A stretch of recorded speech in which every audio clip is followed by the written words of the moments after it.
Day is Mother's Day. And that's one thing we all got in common. We all got mamas.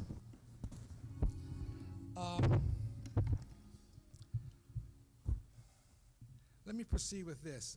I want to bring this message to you, first of all, dealing with Ephesians 4.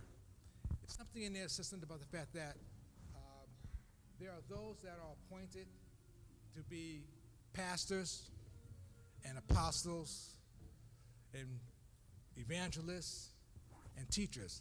I'm a teacher, okay? So you will not hear preaching from me. You will hear teaching from me. I leave that to this dais up here, okay? All right? So hopefully today I'm going to try to bring a little thing to you that will hopefully open your eyes to something. I'm going to do this in 3 stages. 1, I want to deal with Mother's Day on a secular stage. 2, on a religious stage. And then 3, on a little bit personal stage. I do a lot of things by myself. And in doing that, I think that Mother's Day sometimes is not all that it's cracked up to be. If it was cracked up to be something really decent, our society would embrace motherhood differently. Let me give you this example.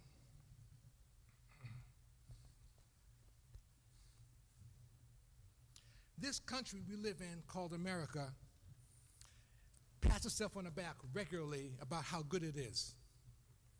If it is so good, why is it that when we compare ourselves to other nations, we don't treat women as good as we can? Think about that. And I'm going to give you some examples of that.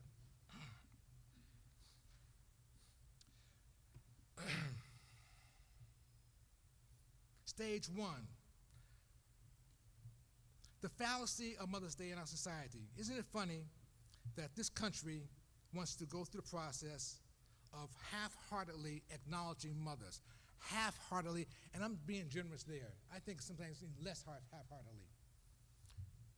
They want to go through the process of saying that one day a year, this country goes all out to sell flowers, diamonds, brunches, dinners, Hallmark cards, and anything else they can sell to acknowledge Mother's Day. I was in Columbia yesterday, and as I was driving up 378, on both sides of the street, they had people out there with their little tents out there selling Mother's Day bouquets and everything else. We do that once a year. Once a year we do that. I would think that Mother's Day should be 24/7, 366. Got to give leap year a shot at that. Okay. America's fake fawning over our Mother's Day celebration makes me nauseous, and it should do the same thing for you. Allow me to share with you some information. Great Britain, okay, on overview of maternity love. Great Britain, maternity leave in the UK is 52 weeks. Maternity leave is 52 weeks, 1 year, to allow that mother to bond with that child. 1 full year. And guess what? They do it with pay. 39 weeks of pay. 39 weeks. France, maternity leave, typically 16 weeks, and can be extended in cases of multiple births or complication. Spain, maternity leave, 16 weeks, and can be extended for premature birth. Canada, maternity leave, 18 months. And they give them income for 55% of that, for a maximum amount of 55% of insurable earnings during that time. The United States of America, maternity leave. In the United States, it is not mandated. The Family Medical Leave Act gives up to 12 weeks of unpaid leave. And we're talking about Mama's Day. If we were really sincere about it, if this country was really sincere about Mother's Day, this country will make sure our mothers are properly taken care of. Think about that.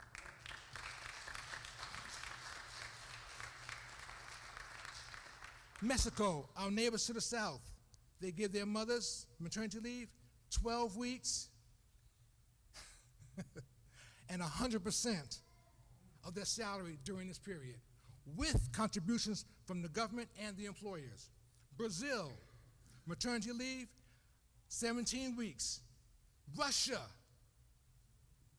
20 weeks, and they will receive 100% of their salary during that period. China, 14 weeks, and the employers are required to pay maternity benefits.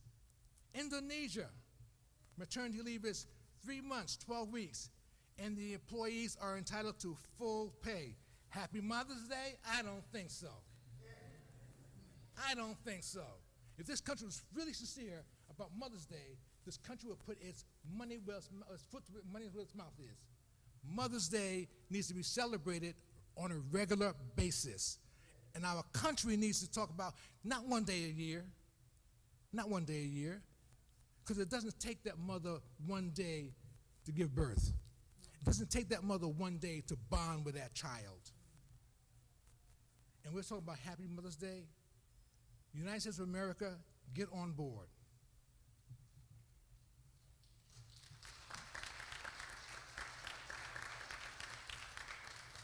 As of January 2022, this country has gone through some changes.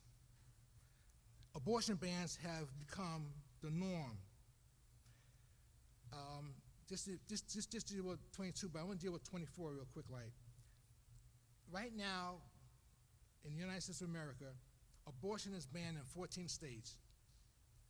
In 5 states, you got 6 to 12 week gestation period. In 6 states, 12 to 22. Abortion is legal 22 weeks or above in 25 states, including D.C.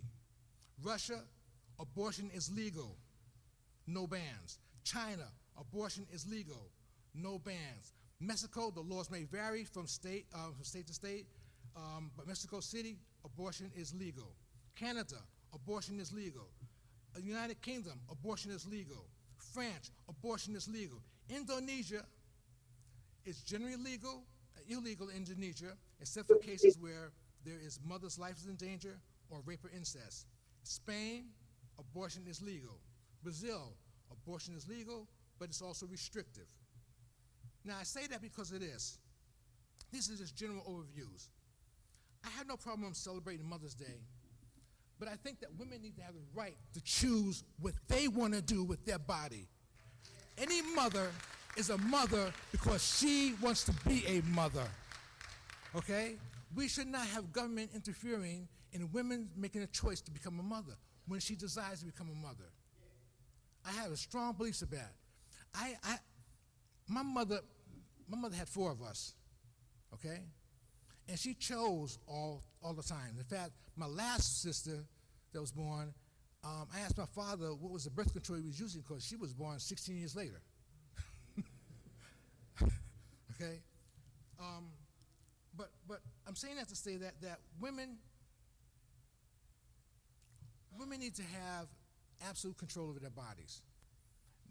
That's what motherhood's about, choice, real, sincere choice. And I really strongly believe in that. If we're going to acknowledge mothers, let's do it the correct way. The government needs to be out there supporting them. We need child care so mothers can go through the process of getting jobs to do what they have to do at home. We really need child care money. Other countries provide child care money for those parents. This country, we spent 1% of the budget is used for motherhood situations, and that's 1% of the military budget, not 1% of the overall budget. So the military gets more money than our mothers. Without our mothers, there'll be no military. Stage 2.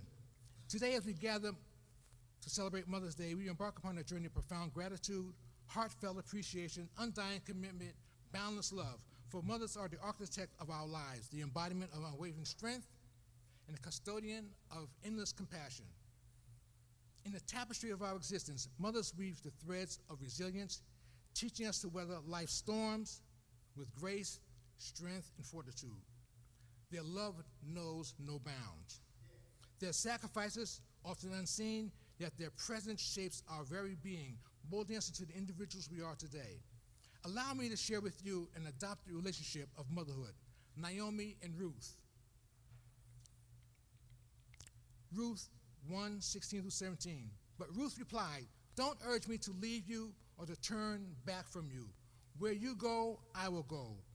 Where you stay, I will stay. Your people will be my people.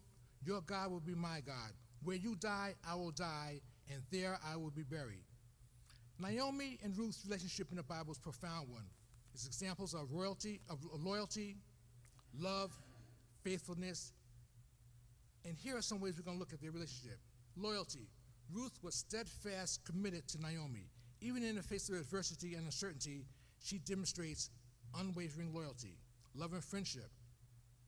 Ruth and Naomi, their bond goes beyond familial ties.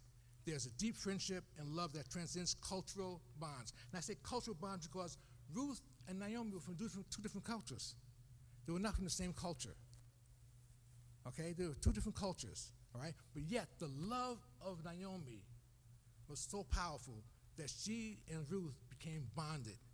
So even through the process of adoption, a bond can take place.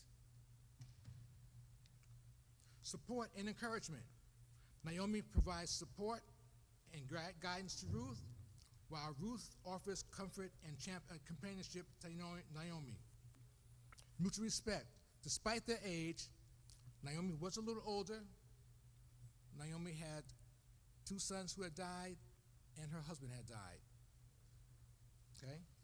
Naomi was a little bit older, but they treated each other with mutual honor and respect.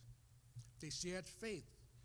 Both women had shared a faith in God, which strengthened their relationship and sustained them through difficult times. Redemption. Ruth's devotion leads to their redemption as she becomes a key figure in the lineage of Jesus Christ. Interdependence. This country talks about something called about being independent. Pull yourself up by your own bootstraps. Now, has anyone ever tried to pull themselves up by your own bootstraps? Bend over and try it, okay? In fact, try to do it with your shoes. You know, you're going to find yourself falling forward. Interdependence is the strength of a relationship. When we're dependent upon each other, working with each other, supporting each other. Interdependence, not independence. Independence is good to have, but interdependence is the strength we want to have. Now, allow me to share with you a blood relationship. In this example, I will use a woman called Jochebed. It was written that in Egypt, there was a woman who loved her baby so much that she defied an Egyptian pharaoh in order to keep her child alive for 3 months. At the end of the 3 months, when she could no longer hide that child, she made a basket and put that child in a basket and put that child in the river, Nile River, and pushed him down there. And guess who found her? Pharaoh's daughter, Moses. But beyond the realm of the physical realm, there exists a dynamic, emotional, and spiritual connection that transcends words.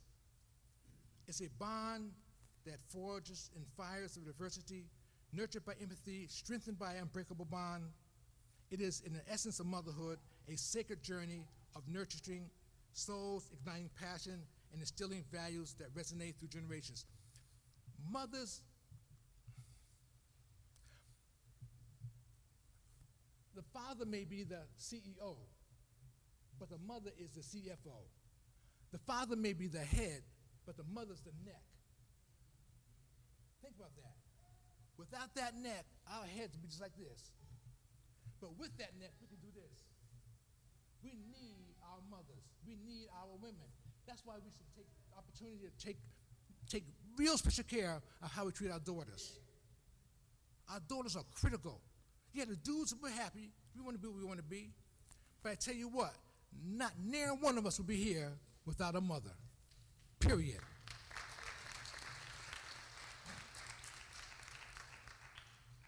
As we celebrate this day, let's also remember those who may no longer be with us. They continue to guide us from beyond the realms of the Spirit. The Spirit lives in the laughter and in the warmth of the gentle embrace that they give us when they walk into the house and you smell the remnants of homemade cookies or that homemade ice cream. Anyone have homemade ice cream? When you had that thing, you used to put your knee on it. My mother didn't cook. My father cooked. But my mother did have a tendency to allow my father to go through the process of making ice cream. She would be the first one to get on the turn, and then we would follow through. So there are some things that we have to go through sometimes to deal with that. My mother was a very small, slight woman. She was about 5'5", and soaking wet, she may have weighed 110 pounds. But my mother and I would have competition, and our competition was this. My father would scoop out 8, maybe 10 scoops of ice cream and put it in a bowl, and he would do the same for me. My mother would consume those 8 or 10 scoops of ice cream and then take 1 or 2 of mine, okay? So every time Mother's Day comes around, what I do is I think about ice cream. So today, I'm going to salute my mother. I cannot have a lot of ice cream. My spouse says it's too much sugar and too much dairy. But I'm going to have 2 scoops of mango. Either mango or pistachio ice cream I will have today, honoring my mother. We all need to honor our mothers, our sisters who are going to become mothers, our cousins who may be mothers or become mothers. We need to understand the importance that womanhood is critical to manhood. Think about that. You can't have one without the other. Okay?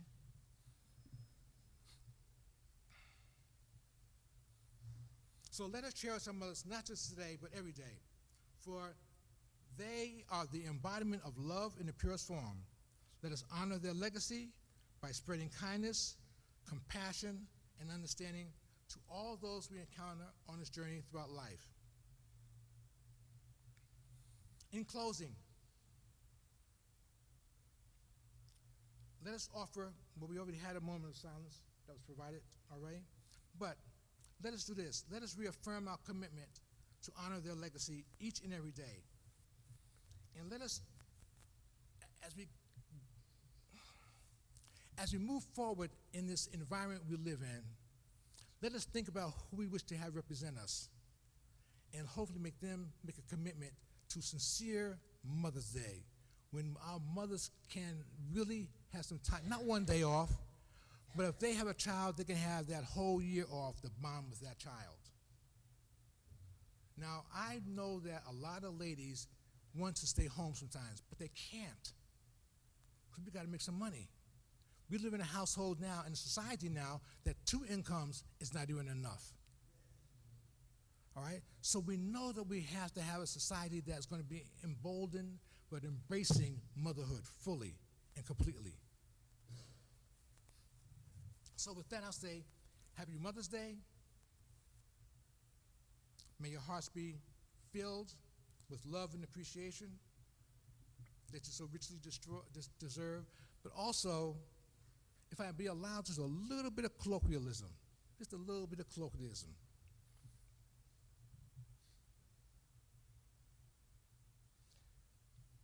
I'm trying to think how I can say this properly.